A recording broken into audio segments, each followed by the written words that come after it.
ज्योतिष के उसमें उपायों में ज्यादातर हनुमान चालीसा बताया जाता है कि आप अपने को साहसी और पराक्रमी बनाइए। और फिर बृहस्पति भगवान नारायण की पूजा पाठ बताई जाती है, विष्णु चालीसा, विष्णु सहस्त्र नाम बताया जाता है। क्यों बताया जाता है? कि आप ज्ञानवान होगे तो छोटी मोटी समस्याओं को आप ऐसे ही निपटा लोगे।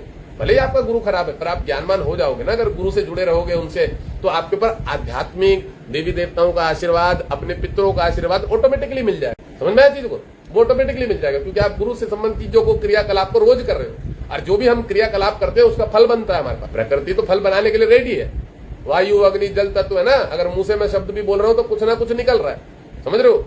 वायु निकल रही है, ऑक्सीजन निकल रहा है, कुछ भी निकल रहा है ना। कार्बन डाइऑक्साइड निर्माण हो रहा है, मेरे मुंह से कुछ भी हवा निकल रही है तो CO2 एक निर्माण हो रहा है ना। तो ये याद रखिएगा, प्रकृति कुछ ना कुछ निर्माण कर रही है। हमारे कर्म अच्छे होंगे तो ऑटोमेटिकली अच्छी चीज निर्माण हो जाएगी। अब देखो, मैं पढ़ा रहा हूँ, मेरी पढ़ाई के द्वारा कितने लोगों को ये वाणी इधर उधर जाएगी। लोग देखेंगे, रील देखेंगे, रोज बच्चे आ रहे मेरे पे, महाराज हमें भी सीखना नहीं, हमें भी सीखना नहीं, हमें भी सीखना। आज मैंने 4-5 घुसाए, रोज ही घुसा रहा हूँ।